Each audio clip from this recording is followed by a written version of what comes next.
మంచిది.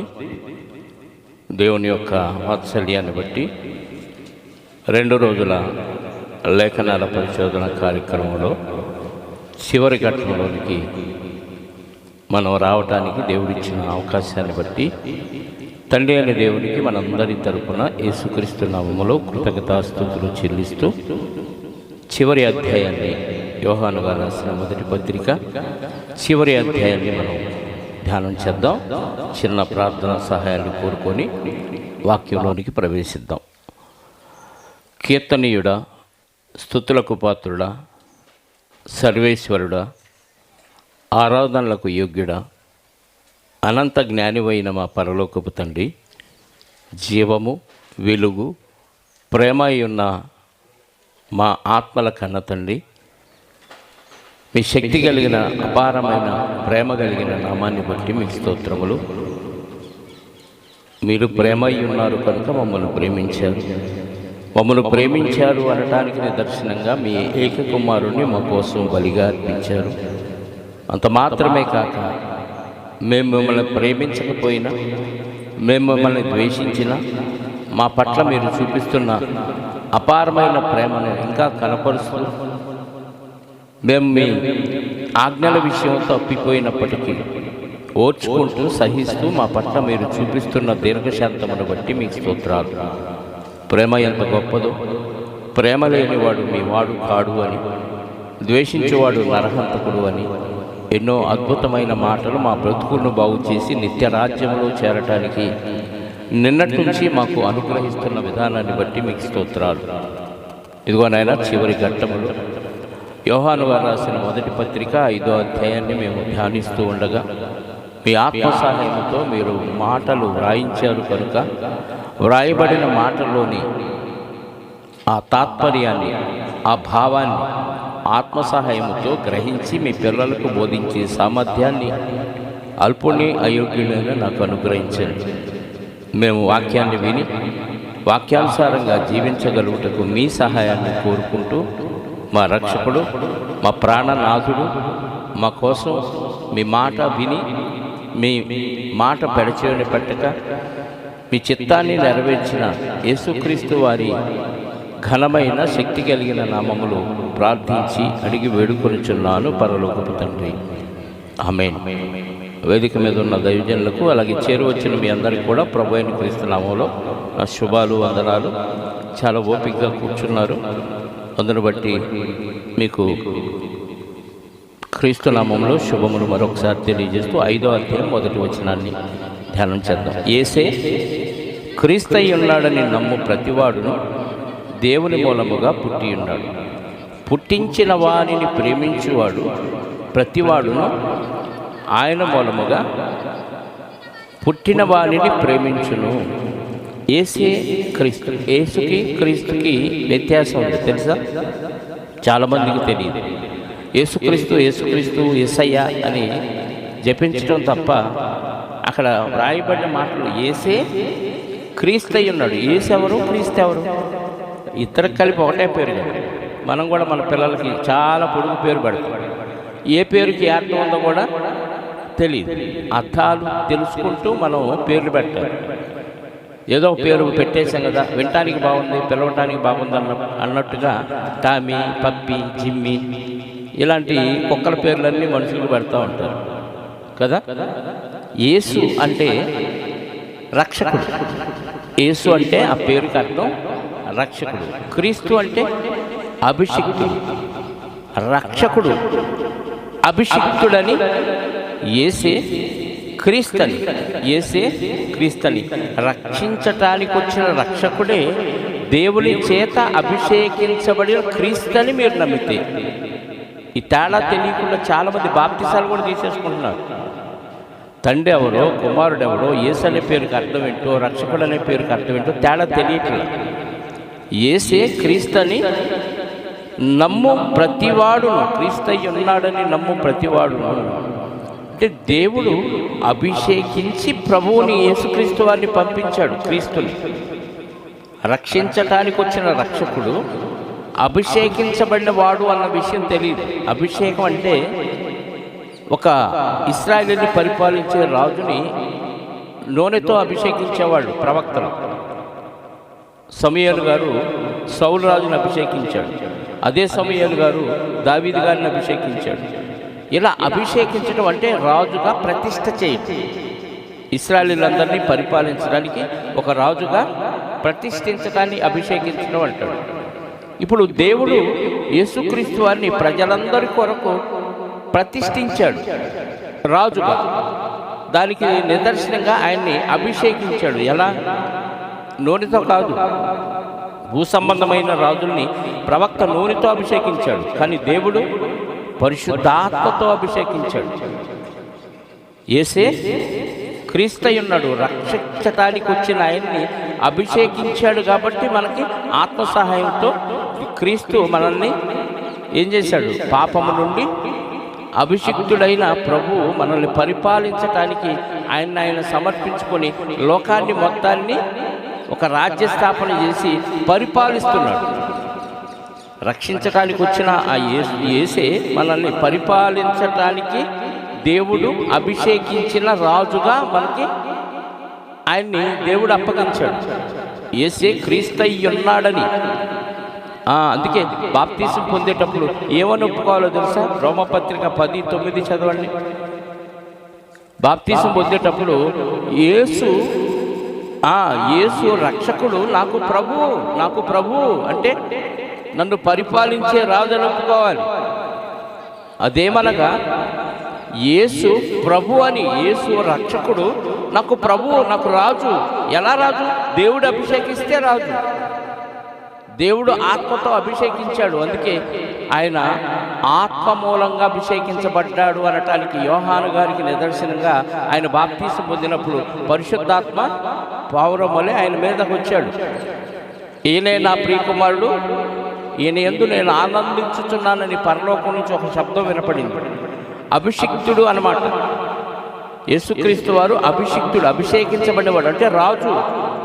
మనుషులందరినీ ఒక చట్టాన్ని పెట్టి ఆ చట్టములో వారిని ప్రవేశపెట్టి రాజ్యము, చట్టం అంటే ఒక రాజ్య స్థాపన చేసి ఆ రాజ్యములో రూల్స్ అండ్ రెగ్యులేషన్స్ పెట్టి పరిపాలించడానికి దేవుని చేత అభిషేకించబడిన వాడు యేసుక్రీస్తు వారు.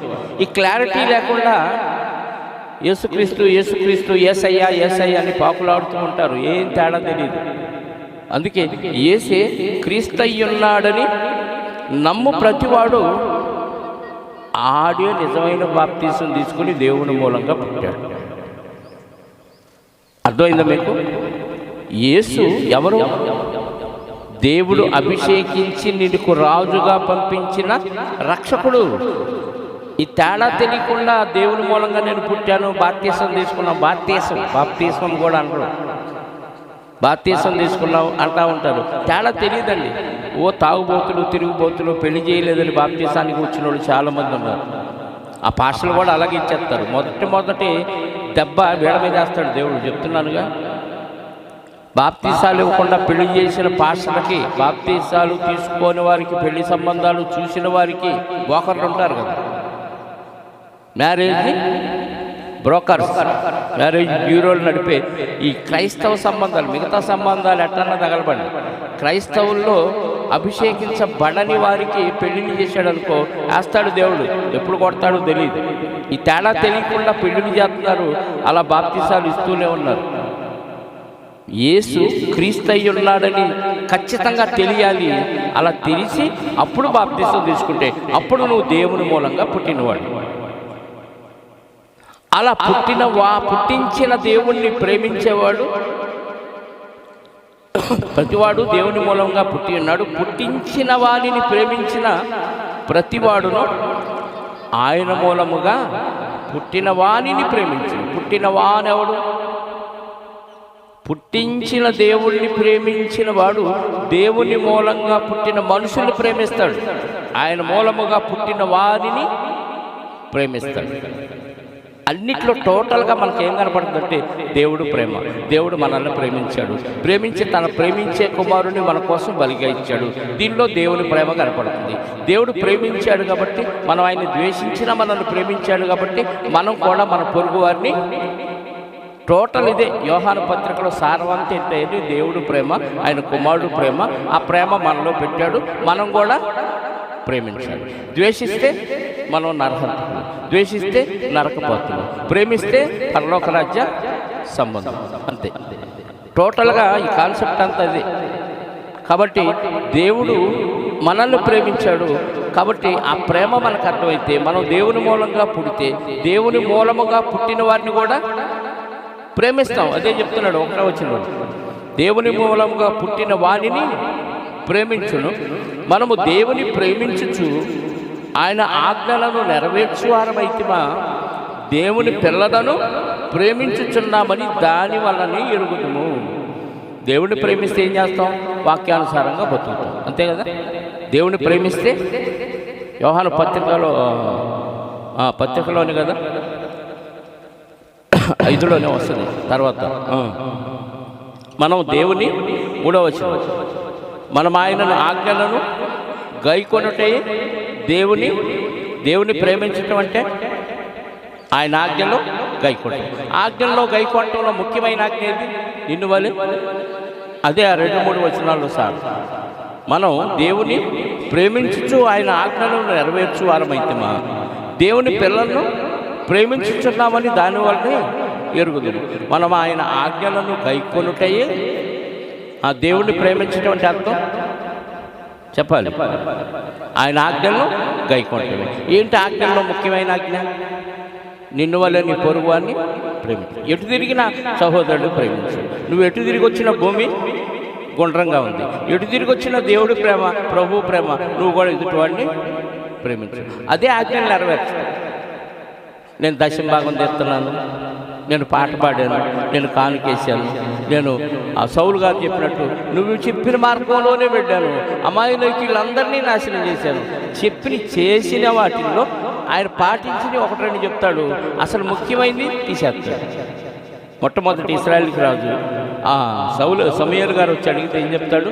నీ దేవుడు చెప్పినట్టుగానే ఆయన చెప్పిన మార్గంలోనే వెళ్ళి అమాలేకీయులందరినీ చంపాను, కానీ రాజును పట్టుకొచ్చాను అంటాడు. తర్వాత నీ దేవుడైన యెహోవాకు బలివ్వటానికి శ్రేష్టమైన కోడలు, ఎద్దులు వీటిని తీసుకొచ్చాను అంటాడు. అసలు ఏమీ తేవద్దు, అది చెప్పించాను, మొత్తాన్ని అక్కడే తుత్తునియలుగా నాశనం చేయమని దేవుడు చెప్తే ఆజ్ఞలు గైకొనకపోక కవర్ చేసుకుంటున్నాడు. మనం కూడా ఏం చేస్తాం? ప్రేమించామని చెప్పి చిన్న చిన్న వాక్యాలు, ఇది పాటిస్తున్నానని పాటించినవి చిన్నవి చెప్పుకుంటాం. కానీ అసలైన పాటించాల్సిన ప్రేమను పాటించకుండా మనం పక్కదారి పట్టిస్తాం. నేను దేవుడి కోసం అది ఇచ్చాను, ఇది ఇచ్చాను, అది చేశాను, ఇది చేశాను, అంత దూరం నుంచి వచ్చాను, ఇవన్నీ చెప్తున్నావు. మరి ప్రేమించాల్సిన సహోదరుని ప్రేమించకపోతే ఆజ్ఞలు పాటించినట్టు కాదు, ఈ మొత్తం తొంగలో దొక్కేస్తాడు. అర్థమైందా? 3వ వచనం, మనం ఆయన ఆజ్ఞలను గైకొంటే దేవుణ్ణి ప్రేమించుట. ఆయన ఆజ్ఞలు భారమైనవి కష్టమా, ఈజీయా? నిజం చెప్పండి. ఆయన ఆజ్ఞలు భారమైనయా, తేలికైనయా? వింటున్నారా? టీ కూడా తాగారు, మాట్లాడండి. మరి భారమైనయా, తేలికైనయా? తేలికైనవి అని చేతులు ఎత్తండి. తేలికైనవి అనేవాడు వీడు అంత భారమా? మనకెందుకంటే ఆజ్ఞలు, ఈ క్లాసులు ఎందుకు, ఈ సెమినార్లు ఎందుకు, ఇవన్నీ ఎందుకు? భారమైనయా, తేలికైనయా? చెప్పండి. చదువులు తేలికైనయా, భారమైనయా? చెప్పాలి. భారం వీపుల మీద పెట్టి గాడిద బరువు వాళ్ళ వీపు మీద వేసి వాళ్ళు గూళ్ళు వచ్చేటట్టు మోపిస్తూ స్కూల్కి పంపిస్తున్నారు. అది భారమా, ఇది భారమా? ఏది భారం? అదే భారం. అది తేలిక ఉంది మనకు. కాయ కష్టం చేసేనా, రెక్కల ముక్కలు చేసుకోలేనా, ఆ భారం మేము భరిస్తాం. కానీ ఈ భారం మాత్రం మా వల్ల కాదు అంటున్నాం. ఈ భారమైనవి కావాలన్నాడు దేవుడు, మనమేమో ఇదే భారం ప్రభువా. ఎదుటివాడిని ద్వేషించడం డడ్డీ, ఎదుటివాడిని ప్రేమించడం చాలా కష్టం. ఆ కోపాన్ని దిగమింగుకొని దాన్ని తీసి అవతల పడేసి ప్రేమను బయటకు తెచ్చుకోవటం ఉంది చూసారా, అది చాలా కష్టం అనిపించింది అంతే. కానీ ఆ దేవుని సహాయాన్ని కోరుకుంటే చాలా ఈజీ అండి. ఒకసారి అనుభవించి చూడండి మీరు. ఆ కోపాన్ని ప్రభువా తీసేసుకోలేకపోతున్నాను, నువ్వు సహాయం చేసి తీసేయి అంటే ఆయన తీసేస్తాడు. అప్పుడు ప్రేమించడం ప్రారంభించండి. అసలు ఆనందం మీకు అర్థం కాదు, అనుభవిస్తే అర్థమైంది, చెప్పినా దాన్ని వర్ణించలేదు. మనకు ద్రోహం చేసిన వాళ్ళని క్షమించి వాళ్ళకి మేలు చేయండి. మీరు పట్టలేనంత ఆనందం అనుభవిస్తారు. ఆ ప్రేమను దేవుడు రుచి చూపించడానికే ప్రేమించమన్నాడు. అందులో ఉన్న ఆనందం నీకు ఎంతమంది కొట్టినా రాదు. తాగుబోతులు కూడా చెబుతున్నారు. ఎంత టీవీ సీరియల్ చూసినా రాదు. టీవీ చూసే వాళ్ళకి చెప్తున్నారు. ఎంత జబర్దస్త్ చూసినా రాదు ఆనందం. అంత ఆనందం వచ్చింది. శత్రువును ప్రేమించి క్షమించడం నీకు అలవాటైతే అసలు ఎంత ఈజీ అంటే అంత ఈజీ. అందుకే చెప్పాడు, ఆయన ఆజ్ఞలు భారమైనవి కావు. ఎవడ కోపం వస్తే ఒళ్ళు ఉడికిపోయిద్దా, ప్రేమిస్తే ఉడికిద్దా? కోపం వస్తే రక్తం మరిగిద్దా, ప్రేమిస్తే మరిగిద్దా? కోపం వస్తే రక్తం ఎలా అయింది? పరవళ్ళు దొక్కింది కదా. నదులు ప్రవహించినట్టు, తుఫాన్లో వరదల్లో ప్రవహించినట్టు పరవళ్ళు దొక్కింది. ప్రేమిస్తే ప్రశాంతంగా ఉంటుంది. అల్లకల్లోలు ఉండదు, బీపీలు షుగర్లు రావు, ఆరోగ్యం పాడవదు. ప్రేమిస్తే అన్ని హాయిగా ఉంటాయి ఆరోగ్యాలు. ద్వేషిస్తే అవకతవకలు జరుగుతాయి. శరీరంలో అవయవాల్లో అన్ని అవకతవకలు జరిగి ఒకసారి గుండె ఆగిపోయినా, అందుకే గుండె జబ్బు ఉన్న వాళ్ళకి సడన్గా డెత్ వార్తలు చెప్పొద్దు అంటారు. ఎందుకు? సడన్గా ఏమైంది? ఆ కొట్టుకునే గుండె సడన్గా స్పీడ్ పెరిగితే ఏమైంది? ఆ స్పీడ్లో టక్కన ఆగిపోయింది, ఇంజిన్ స్ట్రక్ అయిపోయింది. అంటే శరీరానికి, మాటలకి, ప్రవర్తనకి చాలా దగ్గర సంబంధం ఉంది. అందుకే ప్రేమించడం అలవాటు చేసుకుంటే ఇక అసలు మనకి అనారోగ్యం ఉండదు, తిరిగే ఉండదు. ఎక్కడ లేని ఆనందాన్ని మనం పొందుకుంటాం. అదే దేవుడిచ్చే ఆనందం. అది అనుభవించి చూడండి. మీరు ప్రాక్టికల్గా ఒకసారి ట్రై చేసి చూడండి. ఇప్పుడు దాకా చేయకపోతే ఒకసారి ట్రై చేసి చూడండి. ఎందుకు ఆనందం రాదో నన్ను అడగండి, గ్యారంటీ నేను ఇస్తాను. నేను ఆనందాన్ని అనుభవించాను కాబట్టి చెప్తున్నాను. మీరు శత్రువును ప్రేమించి క్షమించడం మీకు నేర్చుకోగలిగితే అసలు నిత్యం ఇదే బాగుందని ఇది ఒక వ్యసనం అయిపోద్ది. మనకి చూసే వాళ్ళకేమో అబ్బా ఈడేంది ఎంత పనికి మనోడు అనిపిస్తుంది లోకస్తులకి. కానీ దేవుని బిడ్డలకి ప్రేమంటే ఇదేరా అనిపించింది. ప్రేమంటే ఇదేరా టైటిల్ సినిమా కాదు. నిజమైన ప్రేమను మనం కనపరిచి ప్రదర్శించి చూపించాలి. అందుకే ఆజ్ఞలు భారమైనవి కావు. దేవుని మూలముగా పుట్టిన వారందరూ లోకమును జయించుదురు. లోకమును జయించిన విజయము మన విశ్వాసమే. దేవుని మూలంగా పుట్టిన వారు దేన్ని జయిస్తారు? అంటే అలెగ్జాండర్ లాగా కత్తి పట్టుకొని యుద్ధాలకు వెళ్తారా? మరి ఏం చేస్తారు? లోకాన్ని జయించడం అంటే శరీరాశ, నేత్రాశ, జీవపడం, ఈ మూడింటిని జయిస్తారు. ఇది చెయ్యాల్సిందే అనేవాడు ఉంటే తింటా, ఇదే తినాలి ఉండదు, ఏది ఉంటే అది తింటా, ఇదే కట్టుకోవాలి అది ఉండదు, ఏది ఉంటే అది కట్టుకుంటా శరీరాన్ని దాచుకోవడానికి. ఇలాంటి సౌకర్యాలవంతమైన ఇంట్లోనే ఉంటా, అది ఉండదు. ఎక్కడైనా ఉంటా. ఆ శరీరాన్ని 4 రోజులు ఆడబడేద్దాం, తర్వాత తీసుకెళ్ళి మట్టిలో వేయాల్సిందే కదా.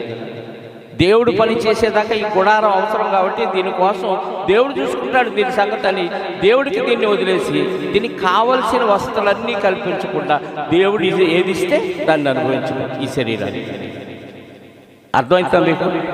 శరీర కోరికలు చంపేసుకుంటాం. ఎందుకు? ఇది టెంపరీగా భూమి మీద ఉండే కూడా. దీన్ని కోరికలు తీర్చుకోవడానికి నువ్వు ఎప్పుడైతే ప్రయాసపడతావో పూర్తిగా దేవుడి నుంచి పక్కకి వెళ్ళిపోతామండి. ప్రతి మనిషి జయించలేకపోవడానికి ఇదే కారణం. శరీరం గొంతెమ్మ కోరికలు కోరిద్ది, దాన్ని తీర్చడానికి దేవుడి నుంచి దూరం అయిపోతాం. దేవుడి నుంచి దూరం అవడానికి ఈ శరీర కోరికలే కారణం. అదే ముఖ్యంగా ఇది లోకము నుండి పుట్టినవి అన్నాడు. శరీరాశ, నేత్రాశ, జపడం, అరికాల నుంచి నన్నెత్తి వరకు అన్నిటికీ ఆశలు ఈ శరీరానికి. దాన్ని తీర్చడానికే కదా హత్యలు, వ్యభిచారాలు, దొంగతనాలు, మోసాలు, ఈ మధ్య సైబర్ నేరాలు వచ్చినాయి. ఇక దీనికి అంతే. ఒకటి తెలుసుకొని దాని మాయలో పడి కొంతమంది బలేలు, మళ్ళీ కొత్తది వస్తుంది, దానిలో కొంతమంది పడిపోతున్నారు. ఇంత కొత్త టెక్నాలజీతో ఎదుటి వాళ్ళని మోసం చేస్తున్నారు. మీకు తెలుసా? మీ ఇంట్లో వాళ్ళే మీకు ఫోన్ చేసి వీడియో కాల్లో మాట్లాడినట్టుగా మీకు కనపడతారు. మన అమ్మాయి కదా, హాస్టల్లో ఉంది కదా, చదువుతుంది కదా, మన అమ్మాయి ఏదో ఇబ్బంది అయిందంట, 20,000 10,000 కావాలంది, పంపిద్దాం అన్నట్టుగా ఆ ఫోన్ కాల్లో మాట్లాడింది. సేమ్ మీ అమ్మాయి వాయిసే మీ అమ్మాయి లాగే ఉంటుంది. మా అమ్మాయి ఫోన్లో మాట్లాడింది వీడియో కాల్ అనుకుంటారు. ఫోన్లో వాయిస్ కూడా కాదు, వీడియోలో మాట్లాడింది. ఏఐ టెక్నాలజీ అలా మోసం చేస్తుంది. మనం ఏమనుకుంటాం? ఈ టెక్నాలజీ గురించి మనకు తెలియదు అనుకో, మాట్లాడింది మా అమ్మాయ డూపా అని కన్ఫామ్ చేసుకునే వాళ్ళకి అర్థమైపోద్ది. కన్ఫామ్ తెలియని వాళ్ళకి, చదువులేని వాళ్ళకి, ఈ టెక్నాలజీ గురించి తెలియని వాళ్ళకి ముందు డబ్బులు ఆ అకౌంట్కి పంపిస్తాం. మా ఫ్రెండ్ అకౌంట్లో దీనికి డబ్బులు పంపిండని మీ అమ్మాయి ఫోన్ చేసిందని కాస్ట్ నుంచి ఏం చేస్తాడు? పంపించేస్తాడు. తర్వాత తెలిసింది మీ అమ్మాయి ఎప్పుడో ఫోన్ చేసి ఇంటికి వచ్చి నాకు ఆ విషయం చెప్పింది. నాకు ఏమైంది? నేను పంపించాను కానీ నీకు కాదు, నువ్వేగా మాట్లాడావు మాతో అంటారు. నేను ఎప్పుడు మాట్లాడాను అమ్మాయి అంటారు, నువ్వే మాట్లాడావు అంటారు. వాదోపాదాలైనా ఫైనల్గా తేలింది ఏంటంటే ఎవరో వచ్చి చెబుతారు టెక్నాలజీ గురించి తెలిసి. ఇలాంటి మోసాలు జరుగుతున్నాయి. అవన్నింటినీ మనం జయించాలంటే ఖచ్చితంగా దేవుని సంబంధిగా ఉంటే మనం మోసంలో పడవు. లోకము దాని ఆశ మొత్తం పోతాయండి. దానిలో అసలు మనం ఇరుక్కోకూడదు. ఇలా నువ్వు ఎప్పుడు బలహీనుడు అవుతావు, అప్పుడే లోకంలో చిక్కుకుంటావు. అత్యాశ ఉంటే దొరికిపోతావు అంతే. దురాశ దుఃఖానికి చేటు. తేరగా వస్తుంది అనగానే ఇదిగో 5,000 వేయండి మీ అకౌంట్లో ₹1,00,000 పడతాయి అంటే టక్క అప్పు చేసి 5,000 ఇచ్చి డబ్బులు పోగొట్టుకున్న వాళ్ళు చాలామంది ఉన్నారు కదా. అప్పు చేసి మరీ చేసి మోసపోవద్దు. అందుకే ఏమన్నాడు? దేవుని మూలంగా పుట్టిన లోకాన్ని జయిస్తాడు, లోకాన్ని జయిస్తాడు. లోకము జయించుదురు, లోకమును జయించిన విజయము మన విశ్వాసం. దేవుని మీద విశ్వాసం ఉంది కాబట్టి అందుకే లోకాన్ని జయించగలిగాము.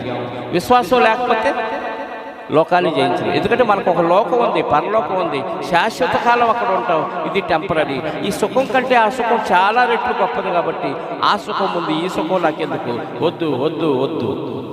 కోరికలు ఉన్న వాళ్ళకి ఈ సుఖమే గొప్పగా కనపడుద్ది. దీని ముందు ఆనందం అసలు కనపడదు. అదే విశ్వాసం ఉన్న వాళ్ళకి అక్కడ ఉంది అసలైన సంతోషం, అక్కడ ఉంది శాశ్వత ఆనందం అనే ఆలోచనలో ఉంటాం. కాబట్టి ఇక్కడ కనపడే టెంపరీ సుఖాలు, టెంపరీ సంతోషాలు అసలు మనకు లెక్కలోనికే రావు. అందుకే జయిస్తాం. విశ్వాసం ఉంటే లోకాన్ని జయిస్తాం, విశ్వాసం లేకపోతే లోకాన్ని జయించలేక ఓడిపోతాం. ఓడిపోయామంటే సరైన విశ్వాసం లేదు అని అర్థం. విశ్వాసం ఉంటే ఖచ్చితంగా అన్నిటినీ, లోకాన్ని జయిస్తాం. 5, యేసు దేవుని కుమారుడని నమ్మువాడు తప్ప లోకమును జయించువాడు మరి ఎవడు? అంటే యేసు దేవుని కుమారుడని నమ్మితే లోకాన్ని జయిస్తాం. ఎందుకు? ఆయన జయించాడు కదా. ఆయన జయించాడా లోకాన్ని? చెప్పాలి. జయించాడు కాబట్టి మనం కూడా ఆయన కుమారుడు శరీరధారిగా వచ్చి మనలాంటి రక్త మాంసాలు కలిగిన దేహాన్ని ధరించి జయించాడు కాబట్టి నేను కూడా ఆయన లాంటి రక్త మాంసాలు కలిగిన దేహమే. ఆయన జయించినప్పుడు నేను ఎందుకు జయించలేను? ఆయన దేవుడుగా వచ్చి జయించలేదు, ఆయన దేవుడుగా వచ్చి జయించలేదు, ఆయన సామాన్య మానవుడిగా వచ్చి జయించాడు. ప్రజల కొరకు ఆయన దేవుని కుమారుడని తెలియటం కోసం అద్భుతాలు, సూచక్రియలు, మహత్కార్యాలు చేసాడే తప్ప వాటిని తను జయించడానికి వాడుకోలేదు. తెలుసా? యేసుక్రీస్తు వారు లోకాన్ని జయించడానికి, శరీరాశని త్యజించడానికి, వదులుకోవటానికి ఆ శక్తులు వాడుకోవాలి. దేనికి వాడాడు? యోహాను సువార్తలు అంటాడు కదా 20:31, నిన్న కూడా చదివాం.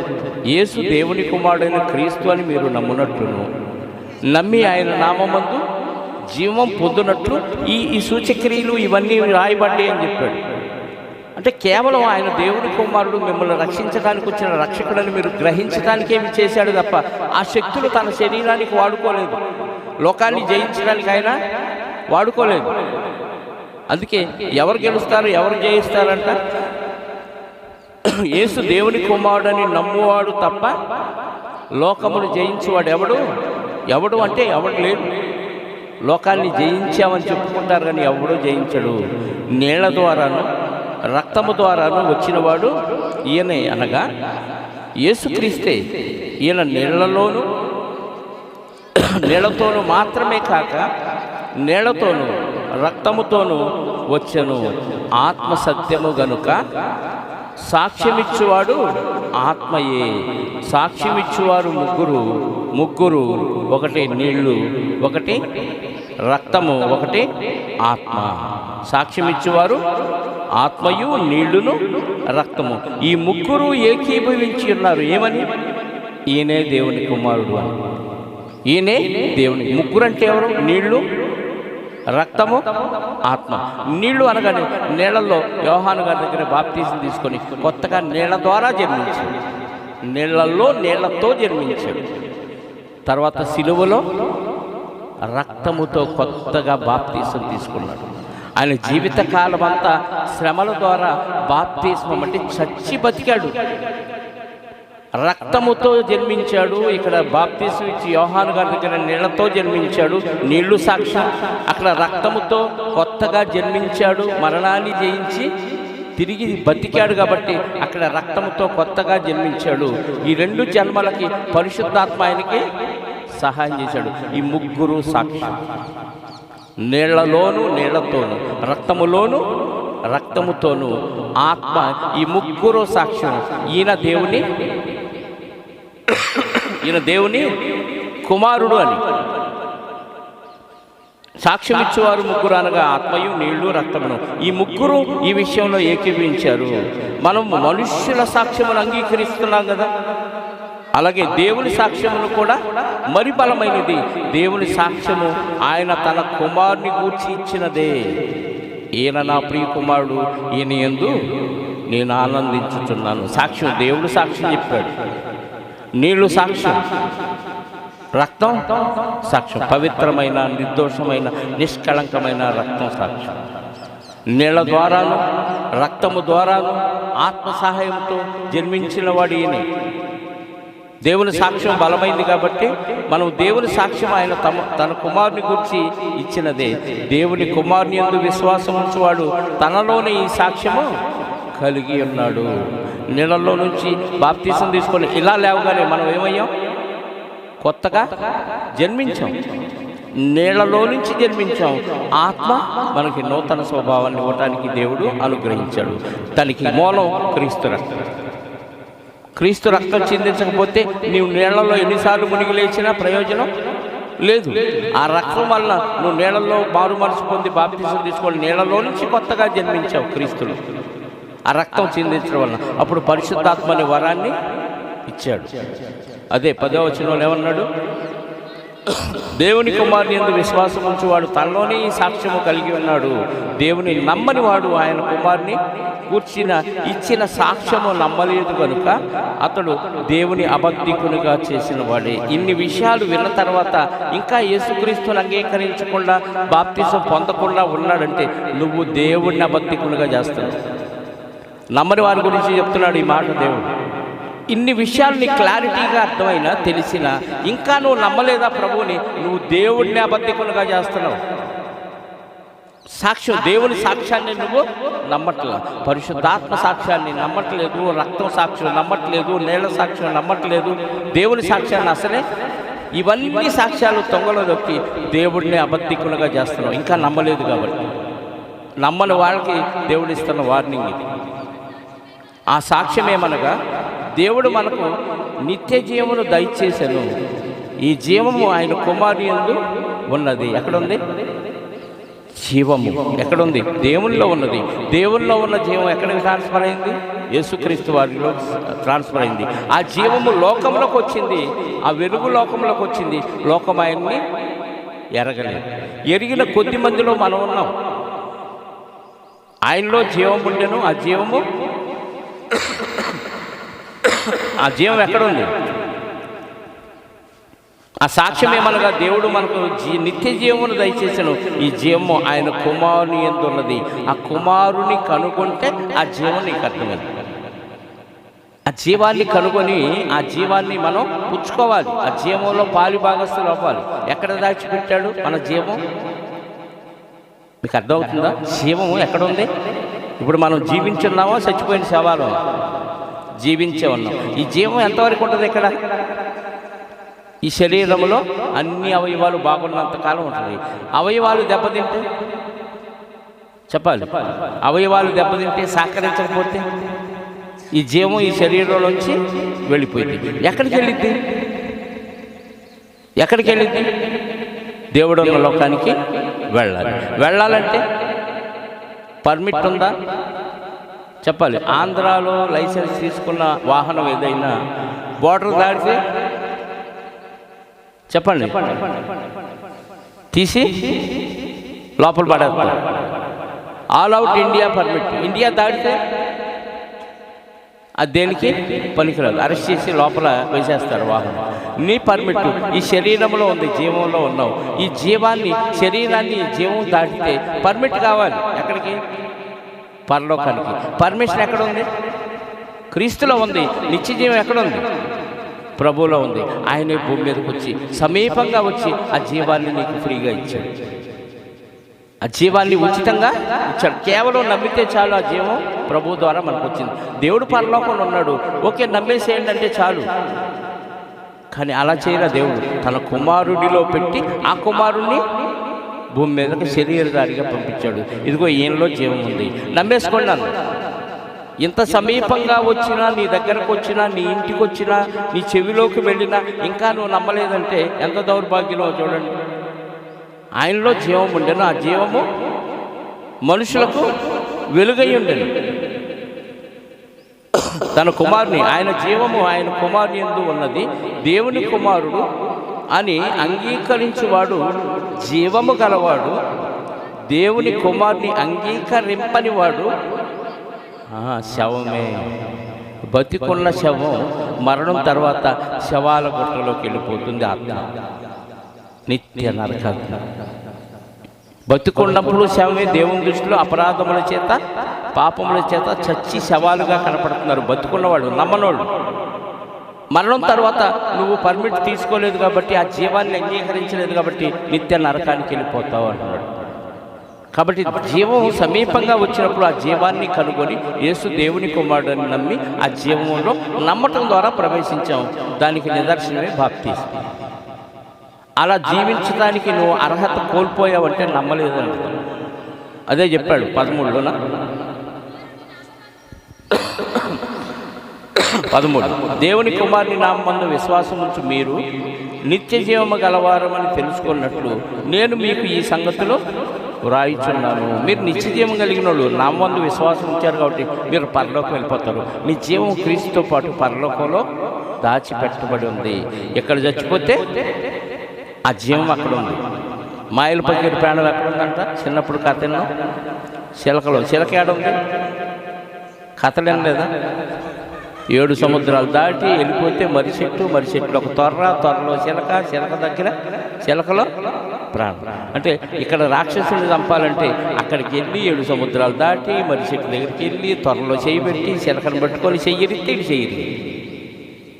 విన్నారా కథలు? మనల్ని ఎవడేం చేయలేడు. ఎందుకు? మన జీవం ఎక్కడ ఉంది? పరలోకం ఎవడెళ్ళి ఎదుగుతాడండి. పరలోకం ఎవడన్నా వెళ్ళి నీకు హాని చేయగలడా? అక్కడ జరిగితే ఇక్కడ జరిగిద్ది. నీ ప్రాణం ఎక్కడుంది? నీ జీవం ఎక్కడుంది? దేవుళ్ళో ఉంటే దేవుడి దగ్గరికి, సూర్యుడి దగ్గరికి వెళ్ళలేడు. దేవుడి దగ్గరికి వెళ్ళి దేవుని పిల్లలకు అపకారం చేయగలిగిన దమ్ము ఎవడుకుంది? అంత సత్తా ఎవడుకుంది? ఏ శాస్త్రవేత్తకు కూడా లేదు, ఎప్పటికీ కనుగొనలేరు కూడా. మాయలు పకీరు ప్రాణమై శిలకలో దాచిపెట్టాలని కథ విన్నాం. ఇది యథార్థం. నీ జీవం క్రీస్తుతో పాటు పరలోకంలో దాచిపెట్టింది. నువ్వు ఎప్పుడైతే ఇన్సూరెన్స్ చేసుకున్నావో, క్రీస్తులో నీ జీవాన్ని భద్రం చేసుకున్నావో, ఇక్కడ ఇన్సూరెన్స్ నీకు దక్కొచ్చు, దక్కకపోవచ్చు, నీ బంధువులకు దక్కొచ్చు నువ్వు పోతే. కానీ క్రీస్తులో ఇన్సూరెన్స్ చేసుకున్నావు చూడు, లైఫ్ ఇన్ క్రైస్ట్, LIC అంటే నీ జీవాన్ని ఎక్కడ? క్రీస్తులో భద్రం చేసుకున్నావు. అక్కడ దాచిపెట్టాడు తండ్రి దగ్గర. నీకేదైనా అపకారం జరగాలంటే, నీ ప్రాణం తీయాలంటే అక్కడ నుంచి పర్మిషన్ రావాలి. ఎవడని తెచ్చుకుంటాడు? ఎవడు తెచ్చుకోలేడు. కాబట్టి నువ్వు సేఫ్. ఒకవేళ దేవుడు నిన్ను పరీక్షించడానికి పర్మిషన్ ఇస్తే హ్యాపీగా దేవుని కోసం బలైపో. ఎలా మరణిస్తావు? అలా దేవదూతలు వచ్చి హ్యాపీగా పరదేశం చేరుస్తావు. లేదు ప్రభువే వచ్చాడు అనుకో, హ్యాపీగా డైరెక్ట్గా పరలోకి వెళ్ళిపోతాం. శాశ్వత కాలం నిత్యానందంలో ఉంటాం ప్రియుల. అందుకే మన జీవాన్ని గురించి మనం ఇంకా దిగులు పడాల్సిన పని లేదు.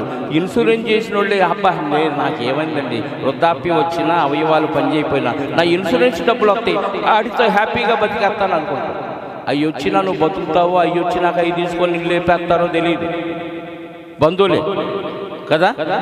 కానీ అక్కడ దాచిపెడితే జీవం ఎవడేమి చేయలేడు. కాబట్టి ఫుల్ సేఫ్.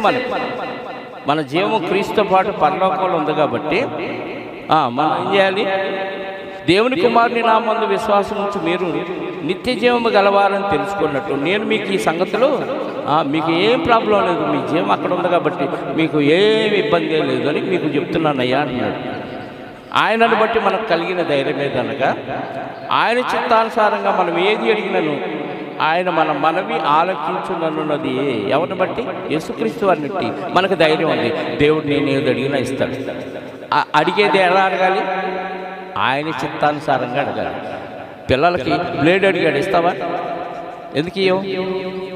కోసుకుంటాడేమోనని భయం. నువ్వు కూడా బైక్ అడిగావనుకో, ఎవడు నేను బైక్ అడిగితే నా తండ్రి ఇవ్వలేదు, అది వేసుకొని పోతే పోతావు యాక్సిడెంట్ అని ఇవ్వాల. అర్థమైందా? నువ్వు గొంతెమ్మ కోరికలు కోరితే ఎవడు నీకు ఏది అవసరమో ఏది యోగ్యమో అదే ఇస్తాడు. అదే ఆయన చిత్తం. దేవుడా నువ్వు అడిగినవన్నీ ఇస్తానన్నావు, అడుగువాడికి తట్టువానికి తీస్తావు, అడుగువానికి ఇస్తావు, ఇంకేది వెదకవానికి దొరుకుతావు అన్నావు కదంటే పరిశుద్ధాత్మ గురించి. అది ఏది పడితే అది అడుగుతుంది, ఇస్తానంటే ఈడు. ఆయన చిత్తానుసారంగా మనం ఏది అడిగితే అది ఇస్తాడు. ప్రార్థన కూడా తెలియాలి, ఏది అడగాలి ఏది అడగకూడదు. ఇచ్చే ఇచ్చే ఇచ్చే అంటే ఇస్తాడు మరణం. ఏది పడితే అది అడగకూడదు. ఆయన చిత్తానుసారంగా మనకు ధైర్యం అంట. ఎవరిని బట్టి? ప్రభు అక్కడ ఉన్నాడు. మనకి ఎక్కడున్నాడు? ప్రభు నా బిడ్డ అడుగుతున్నాడు ఇచ్చేయి అంటే వాళ్ళిద్దరు డిస్కషన్ చేసుకుంటారు. తండ్రి ఇది ఇస్తే వాడికి నష్టం అంటావా? ఏమో భవిష్యత్తు తెలుసు కదా, నష్టం అయితే ఇయ్యొద్దులే ప్రభు అంటాడు. మనం ఏమనుకుంటాం? వాళ్ళిద్దరు డిస్కషన్ చేసుకునే సంగతి మనకు తెలియక ప్రభు ఏందో ఇంకా ఇలా యేసుక్రీస్తు వారిని బట్టి ధైర్యంగా అడగమన్నాడు. అడిగితేనేమో ఇట్లేదు అనుకుంటాం. ఎందుకు ఇలేదో నీకేం తెలుసు? అక్కడ డిస్కషన్. అర్థమైందా? అంటే ఆయన చిత్తములో నీ భవిష్యత్తుకి ఏది మేలో అది ఇస్తాడు. నీకు కీడనిపిస్తే అది ఇవ్వడు. ఒక్కోసారి నీకు కీడనిపించే కూడా ఇస్తాడు. ఇదేంటి ప్రభు అది అడిగితే ఇది ఇచ్చావన్నావు అనుకో, దీనివల్ల భవిష్యత్తులో నీకు మేలుందనైనా అందుకే ఈ కష్టం ఇచ్చానంట. అంటే మనకి కష్టం ఇచ్చినా దాని వెనక మేలుంది కాబట్టి భవిష్యత్తు ఎరిగిన దేవుడు అది ఇస్తాడు. మనం అడిగిందల్లా ఇవ్వడు. ఆయన చిత్తములో మనకి ఏది మేలో అదే ఇస్తాడు. అందుకే ఆయన బట్టి మనకు కలిగిన ధైర్యం ఏదనగా ఆయన చిత్తానుసారంగా మనం ఏది అడిగినను ఆయన మనవి ఆలకించునన్నది. మనమేమి అడిగినను ఆయన మన మనవి ఆలకించునని మనం ఎరిగిన ఎడల మనం ఆయనను వేడుకొనినవి మనకు కలిగినవని ఖచ్చితంగా నీకు దేవుని మనసు అర్థమైతే ఓహో నేను అడిగేది దేవుడు ఇస్తాడు. ఎందుకు ఇస్తాడు? ఇది దేవుని చిత్తం. నీకు అర్థమైపోవాలి. మీకు అర్థమైందా? అమ్మా నాన్న ఏది అడిగితే ఇస్తారు? పిల్లలకి అమ్మా నాన్న మనసు అర్థమైతే ఓ బాగా జలుబు కాడుతున్నప్పుడు కూల్ డ్రింక్ అడిగితే మా అమ్మా నాన్న ఇవ్వరు, వాళ్ళకి అర్థమైపోతుంది కదా. మా వాడు అంటాడు చిన్నవాడు, దేవార్పి నాకు అసలే జలుబు, నేను కూల్ డ్రింక్ తాగకూడదు అంటాడు. మళ్ళీ ఇత్తే తాగుతాడు. అంటే విషయం తెలుసు కానీ పిల్లలకి అర్థమైనప్పుడు మనకు అర్థం కాదా? దేవుడికి అర్థమైందా? మనకి ఏది అవసరమో అదే ఇస్తాడు. మనం వేడుకున్నవి ఖచ్చితంగా దేవుని మనసులో ఉన్నవే, దేవుని అవసరాల కోసం, దేవుని చిత్తాన్ని నెరవేర్చడం కోసం నేను అడిగానని నీకు అర్థమైపోతే ఖచ్చితంగా నాకు వచ్చిందని ఫిక్స్ అయిపోద్ది. పరిచర్యకి ఏదన్నా కావాలని నేను అనుకుంటే ప్రార్థన చేస్తాను, వచ్చిందని ఫిక్స్ అయిపోతా, వచ్చేసిద్ది అంతే. డబ్బులు కూడా ఉండాల్సిన అవసరం లేదు దాన్ని. అలా జరిగిపోద్ది. మీటింగులు అనుకున్నావు, సెమినార్ అనుకున్నావు, ఒకరోజు ముందే అనుకున్నావు, అంతేనా? ఒకరోజు ముందే అనుకున్నాం, వెంటనే పాంప్లెట్ తయారైపోయింది, పెట్టేశాము. అద్భుతంగా దేవుడు జరిగించాడు. ఆయన చిత్తం జరిగిద్దని ఫిక్స్ అయిపోయామా? విశ్వాసులైన వారందరూ, నమ్మకం ఉన్న వారందరూ, దేవుని మనసు ఎరిగిన వారందరూ ఫిక్స్ అయ్యారు, ప్రార్థన చేశారు కాబట్టి దేవుడు అద్భుతంగా జరిగించాడు. అలాంటివి దేవుని మనసు ఎరిగి ప్రార్థన చేస్తే ఫిక్స్ జరిగిపోయింది, అయిపోయింది అంతే. ఎలా జరిగింది ప్రభా? డబ్బులు లేవు అంటే నీకెందుకు జరిగిందిగా అంటాడు. ఎలా సమకూర్చాలో సమస్తము సమకూర్చి ఆయనే జరిగిస్తాడు. అది దేవుని చిత్తం. కాబట్టి ప్రార్థన చేసేటప్పుడు ఎలా అడగాలి? దేవుని చిత్తానుసారంగా అడగాలి. దేవుని చిత్తం ఎలా తెలిసింది? బైబిల్ చదివితే, బాగా చదివితే, మనసు పెట్టి చదివితే, ఆత్మ సహాయంతో చదివితే అర్థం. యెహోవా నా కాపరి, నాకు లేమి కలగదు, పచ్చిక గల చోట్ల ఆయన పనులు చేస్తున్నాడు. ఏమర్థమైంది? 2:2, 2:4, 2:3 ఆపరా అని మళ్ళీ 2:8 ఎంత అంటే మళ్ళీ చెప్పలేడు. మళ్ళీ 2 వచ్చే మొదలెట్టు అన్నట్టు మళ్ళీ 2:1, 2 అని 8 దాకా వెళ్ళేదాకా అది చెప్పలేడు. అలా చెప్తే ఏం ప్రయోజనం? ఎక్కడ అడిగినా టకా చెప్పేది ఎవరు? లెక్కని బాగా బైహార్ట్ చేసి దాన్ని బాగా నేర్చుకొని హృదయంలో భద్రపరుచుకున్నాడు. నువ్వు ఎక్కడ ఏది అడిగినా చెప్పేస్తాడు. వాక్యం కూడా అలాంటిది. దాన్ని బాగా అర్థం చేసుకొని ఆ సారాన్ని పిండి లోపల పెట్టుకోవాలి, అప్పుడు అర్థమైపోతుంది. అంతేగాని వాక్యాలు టకా చదివినంత మాత్రాన మేధావులు అనుకుంటే పొరపాటు, దేవుని మనసు వాళ్ళకి అర్థమైంది అనుకుంటే పొరపాటు. కాబట్టి దేవుని మనసు బాగా బైబిల్ చదివి దాన్ని వంట పట్టించుకొని పాటించే వాళ్ళకి బాగా అర్థమైపోతుంది. ఓకే, అప్పుడు నువ్వు దేవుడిని ఏది అడిగినా దేవుని చిత్తానుసారంగా అడిగితే అప్పుడు ఇస్తాడు. ఎన్నో వచనం? 16. తన సహోదరుడు, జాగ్రత్త చదవాలి. తన సహోదరుడు మరణకరము కాని పాపము చేయగా ఎవడైనా చూసిన ఎడల అతడు వేడుకొనును. అతనిని బట్టి దేవుడు మరణకరము కాని పాపము చేసిన వానికి జీవము దయచేయును. మరణకరమైన పాపము కలదు, అట్టి దాన్ని గురించి వేడుకొనవలని నేను చెప్పుటలేదు. సకల దుర్నీతియు పాపము, అయితే మరణకరము కాని పాపము కలదు. 2 పాపాలు కనపడుతుంది. ఒక సహోదరుడు మరణకరము కాని పాపం చేస్తే దేవుడు ఎవరైనా చూసి వాడు మరణకరము పాపం చేశాడు ప్రభా క్షమించు అని వేడుకుంటే దేవుడు వేడుకొని క్షమించి అతనికి నిత్య జీవాన్ని ఇస్తాడు. అంటే మన కళ్ళ ముందు మనకు సహోదరులు ఎవరైనా మరణకరము కాని పాపం చేస్తుంటే వాళ్ళని చూసి మనం వేడుకుంటే దేవుడిని వాళ్ళని క్షమించయ్యా అని వేడుకుంటే క్షమిస్తాడు. ఓకే, మరణకరము అనగానే ఆలోచించాలి, నరకానికి పంపించే పాపం. మరణం అనగానే చావు కాదు. ఈ శరీర సంబంధమైన భౌతిక సంబంధమైన మరణం గురించి మాట్లాడట్లే. అక్కడ మరణకరము కాని పాపం అంటే నిన్ను నరకానికి పంపించని పాపం, అంటే క్షమించబడే పాపం, క్షమాపణ కలిగిన పాపం. కానీ మరణకరమైన పాపము కలదు, మరణకరమైన పాపము కలదు. అట్టి దాన్ని గురించి నువ్వు వేడుకోవద్దు అంటాడు. ప్రార్థన చేయొద్దు అంటున్నాడు. అంటే నువ్వు ఎన్ని ప్రార్థనలు చేసినా, ఎంత క్షమాపణ అడిగినా ఇక నీకు క్షమాపణ లేకుండా నిన్ను నరకానికి పంపించే పాపం. తెలుసా ఈ తేడా? తెలుసా? తెలీదు, చాలామందికి తెలీదు. దేవుడు ప్రేమమయుడు, కరుణామయుడు, క్షమిస్తాడు, ఎప్పటికైనా క్షమిస్తూనే ఉంటాడు అని అనుకుంటున్నారు. కానీ నువ్వు తప్పు చేసి సరిదిద్దుకోలేకుండా తప్పులోనే ఇరుక్కుపోయిన పాపం ఒకటి ఉంది. అది ఖచ్చితంగా నువ్వు బతుకుంటావు, ప్రభువుని వేడుకుంటూనే ఉంటావు. నీ తరపున 1000 మంది వేడుకున్నా నీకు క్షమాపణ దొరకకుండా చనిపోయిన మరుక్షణం నిన్ను నరకానికి పంపించే పాపమే మరణకరమైన పాపం. ఏంటి మరణకరమైన పాపం అంటే? మత్తయి సువార్త 12వ అధ్యాయం 31వ వచనం చూద్దాం.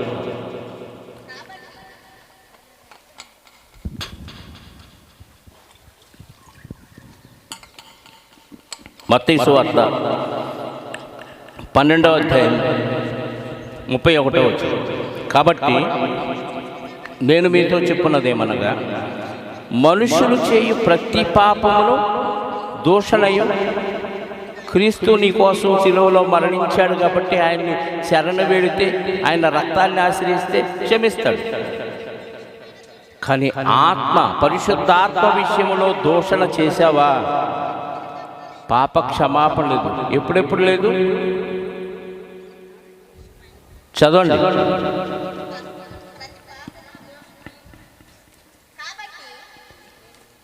కాబట్టి నేను మీతో చెప్పున్నదేమనగా, మనుషులు చేయు ప్రతి పాపమును దూషణీయ వారికి క్షమించబడును, కానీ ఆత్మ విషయమైన దూషణకు పాప క్షమాపణ లేదు.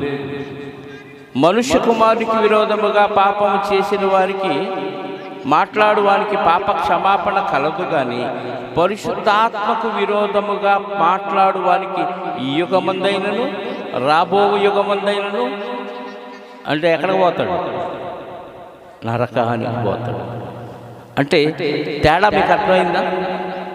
ఒక వ్యక్తి నమ్మలేదు, ప్రభువుని నమ్మలేదు, యేసుక్రీస్తు వారిని దూషిస్తున్నాడు. ఎన్నో మాట్లాడినాడు. ఆయన అసలు మరీగా పుట్టలేదు, ఆయన శరీరధారిగా రాలేదు, అసలు ఆయనదంతా అబోధ కల్పన. ఆయన గురించి అక్రమంగా ఏదేదో మాట్లాడాడు. ఏదో ఒక రోజు వాడు బతుకున్నప్పుడు ఏదో ఒక విషయంలో వాక్యం అంది, మారు మనసు పొంది క్షమాపణ అడిగాడు అనుకో, ఎన్నిసార్లు ప్రభువుని ఎన్ని మాటలు దూషించినా అతను క్షమాపణ ఉంటుంది. వాడు చనిపోయేలోపు మారు మనసు పొందితే దేవుడు అతను క్షమించి నిత్య జీవాన్ని ఇస్తాడు.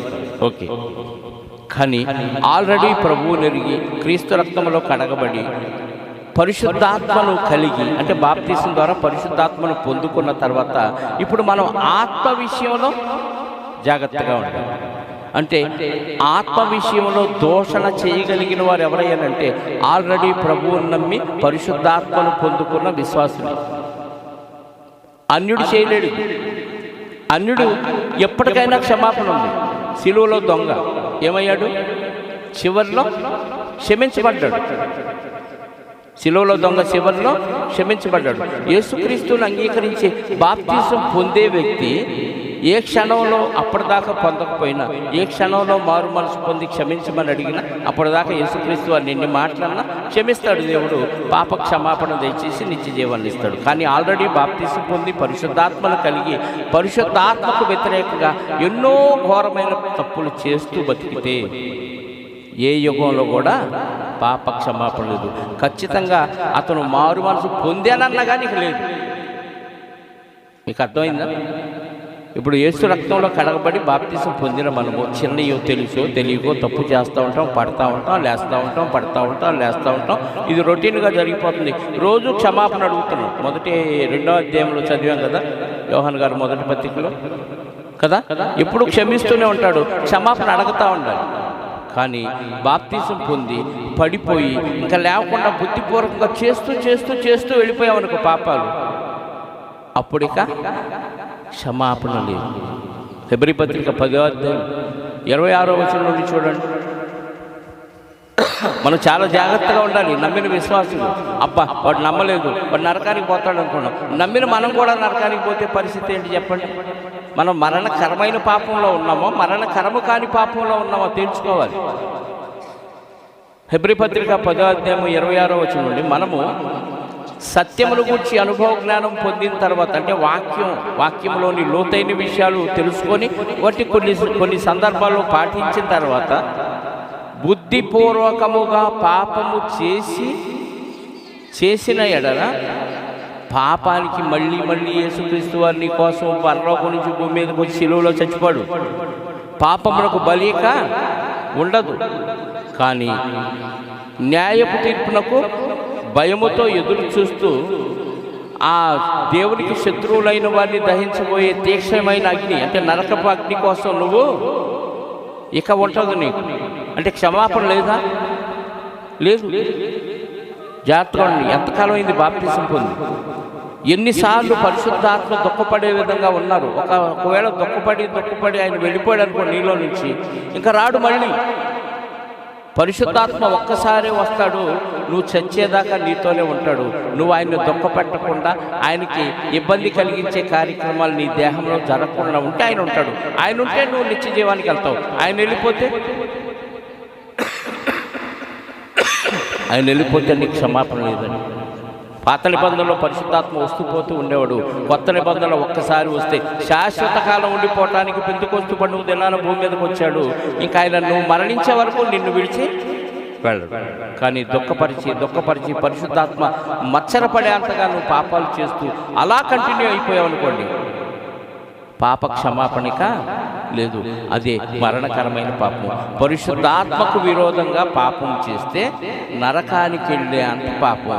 దానికి క్షమాపణ లేదంట, ఏ యుగంలో కూడా లేదంట. అదే చెప్తున్నాడు. చదవండి 17వ వచనం.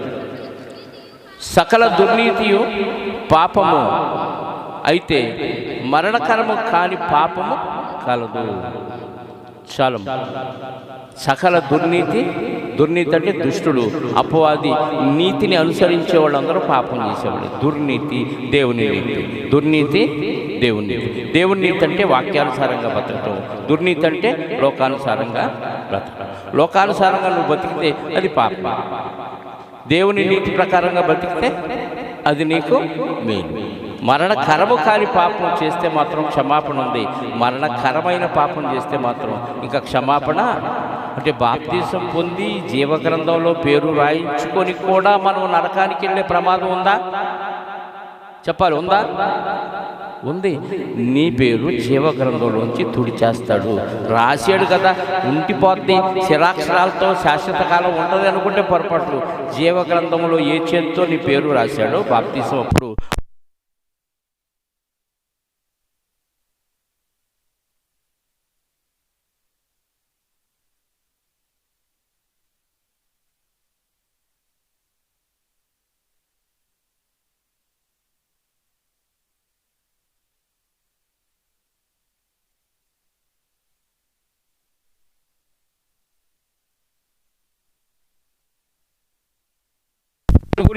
నా గురించి వేడుకోండి, ప్రార్థన చేయండి అని మీరు ఎంత ప్రార్థన చేసినా ఎలాంటి ప్రయోజనం ఉండదు. తన గురించి వేడుకొనవలదు అన్నాడు. చూడండి, అన్నాడా? 17వ వచనం, సకల దుర్నీతియు పాపము అయితే మరణకరమైన పాపము గలదు, అట్టి దాన్ని గురించి వేడుకొనవలదు. ఎవడు ప్రార్థన చేయొద్దు అలాంటి పాపం చేసినోడికి. ఒకడు వేడుకున్నా క్షమించను, కానీ మరణకరము కాని పాపం చేసిన వాడి గురించి వేడుకుంటే క్షమిస్తాను.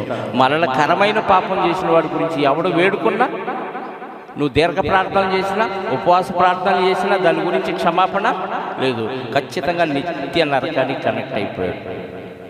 సాతాను నీతిని అనుసరించే వాళ్ళందరూ పాపం చేసిన వాళ్ళే. సకల దుర్నీతి పాపము అయితే మరణకరము కాని పాపము కలదు, అది యేసుక్రీస్తు ద్వారా క్షమించబడే పాపం.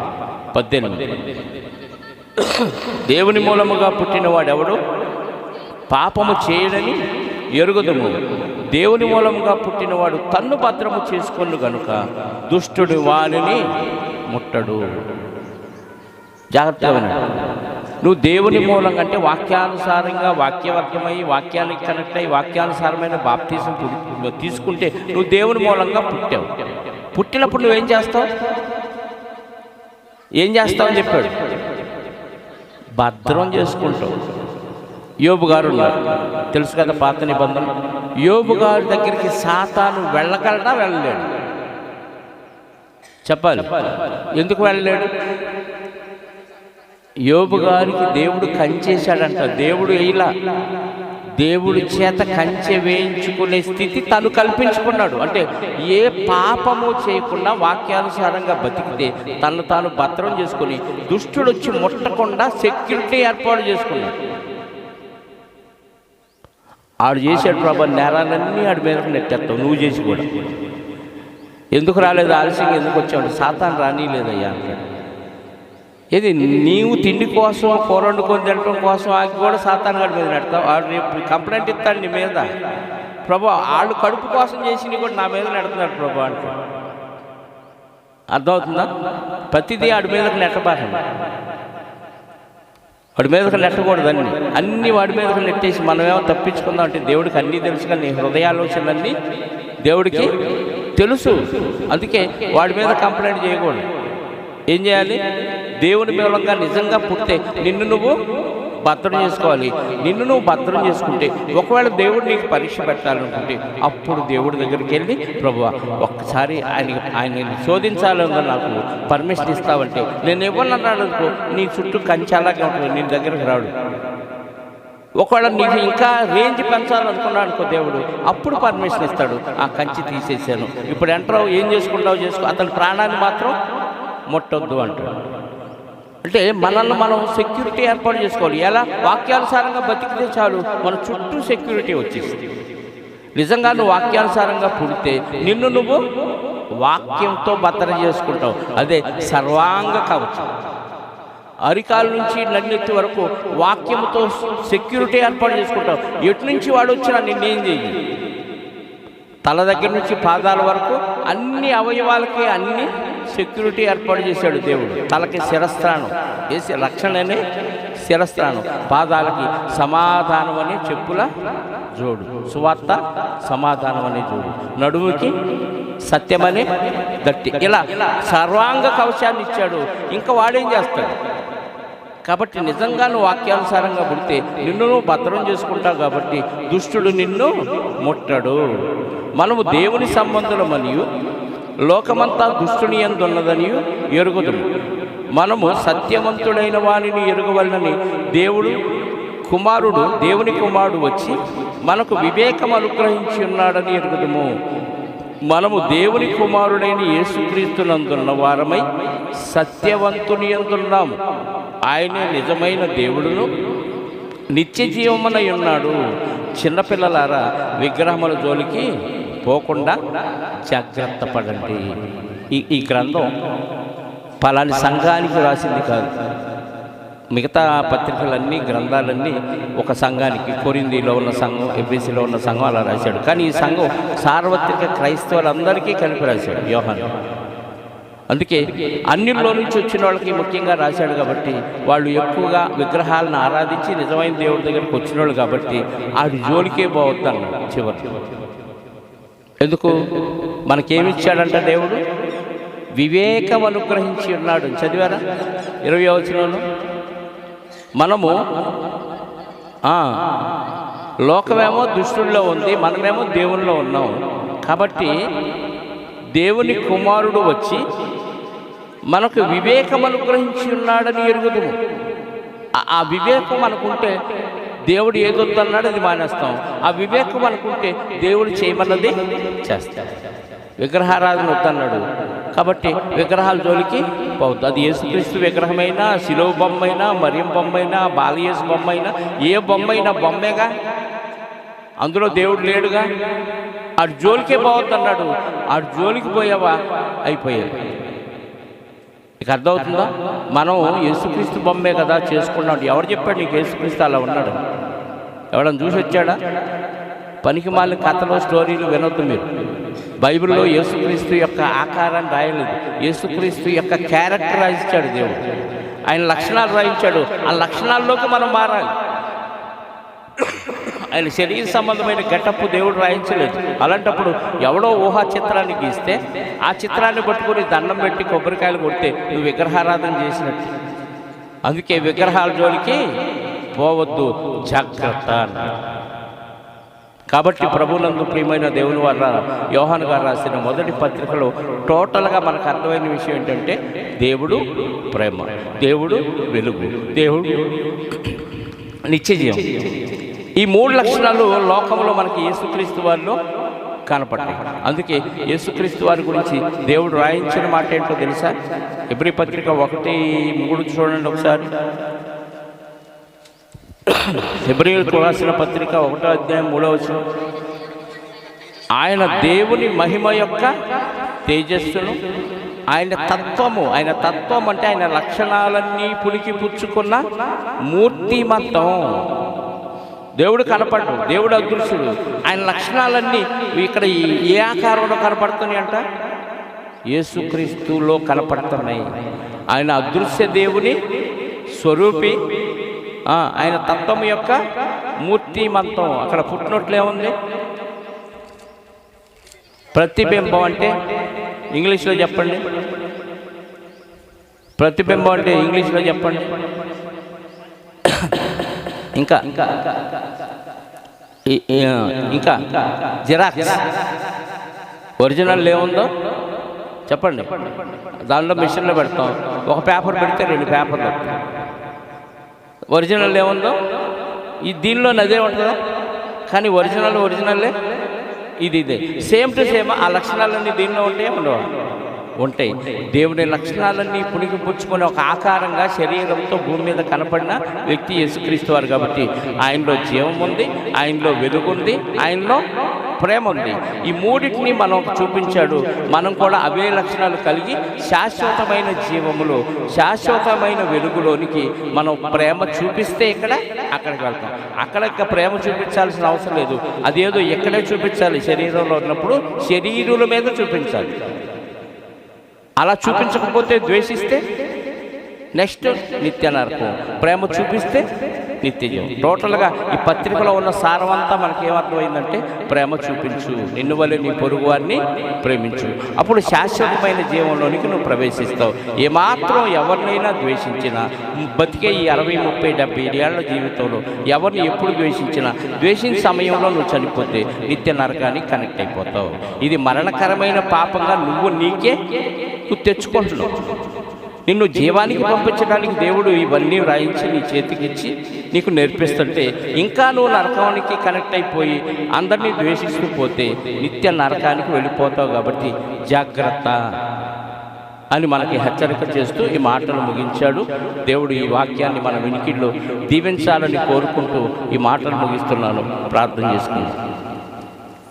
సర్వోన్నతుడా, సర్వశక్తిమంతుడా, నిత్య జీవము కలిగిన మా పరలోకపు తండ్రి, ఆత్మస్వరూపిగా ఉండి ఇదిగో నాయన యోహాను గారు రాసిన మొదటి పత్రికను మీ ఆత్మ సహాయంతో రాయించిన మాటలను ఆత్మ సహాయంతో వివేచించి బోధించే సామర్థ్యాన్ని నాకు ఇచ్చినందుకు, వినగలిగే మరి మనస్సును మీ పిల్లలకు అనుగ్రహించినందుకు మీకు స్తోత్రములు, కృతజ్ఞతాస్తుతులు చెల్లిస్తున్నాము నాయన.